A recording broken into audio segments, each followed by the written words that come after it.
করে আমাদের বাঁচতে দেন। আমার আর কিছু বলার নাই। নিজের বিয়ের স্বপ্ন বাদ দিয়ে দরিদ্র অসুস্থ মাকে বাঁচাতে ৪৩ বছরের মেয়ের আকুতি, এই শিরোনামে সম্প্রতি মাছরাঙা টেলিভিশনে প্রচারিত হয় কুষ্টিয়া শহরের অসহায় মা মেয়ে সন্ধ্যা দে ও সম্পাদের মানবতর জীবনযাপনের গল্প।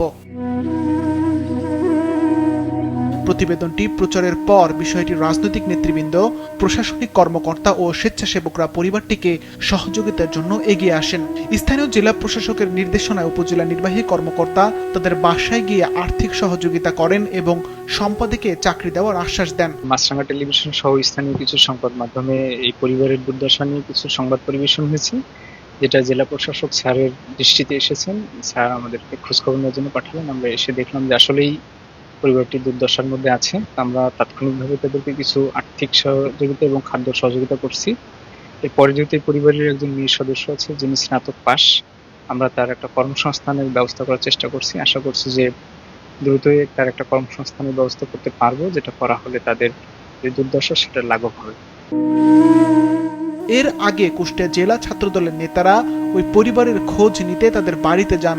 এ সময় তারা পরিবারটির জন্য চাল, ডাল, তেল সহ বিভিন্ন খাদ্য সামগ্রী পৌঁছে দেন। এই নিউজটি দেখার পরেই আসলে আমাদের বর্তমান বাংলাদেশের সফল মানবিক প্রধানমন্ত্রী জনাব তারেক রহমান সাহেবের নির্দেশনায় মূলত আমরা এই পরিবারের পাশে এসেছি। মাছরাঙা টেলিভিশনে বা একটি নিউজ প্রচার হয়েছিল অসহায় একটি পরিবারের।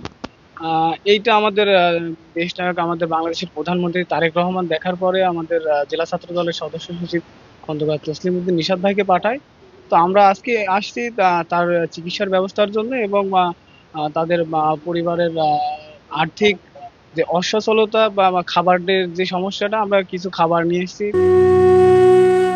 দীর্ঘদিন ধরে অসুস্থ মাকে নিয়ে চরম অর্থকষ্টে থাকা সম্পাদে এই সহায়তায় খুশি হয়ে পরিবারের পক্ষ থেকে সহায়তাকারীদের প্রতি কৃতজ্ঞতা প্রকাশ করেন। আমার মাকে বাঁচানোর জন্য আমি এটা তারেক রহমানের কাছ থেকে দাবি করছি। মাননীয় প্রধানমন্ত্রী তারেক রহমান সাহেব যেন আমাকে তার একটু সুনজর দেয়, যেন চাকরির ব্যবস্থাটা আমাকে করে দেয়। অসহায় মানুষের পাশে দাঁড়ানোর এমন উদ্যোগের প্রশংসা করেছেন স্থানীয়রা। আসেন, ওর কেউ নাই, মা ছাড়া। হ্যাঁ, আর ওই মেয়েটা কেউ নাই, বাবা মারা গেছে, মামা গেলা, ওদের মতো ওরা কেউ দেখে না।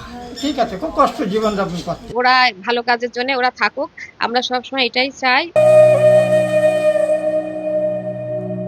বিভিন্ন ব্যক্তি ও সংগঠন পরিবারটির পাশে এসে দাঁড়ালেও অসুস্থ মায়ের একমাত্র মেয়ের কর্মসংস্থানের ব্যবস্থা হলে পরিবারটিতে ফিরতে পারে স্বস্তি ও নিরাপত্তা, এমনটাই বলছেন স্থানীয়রা।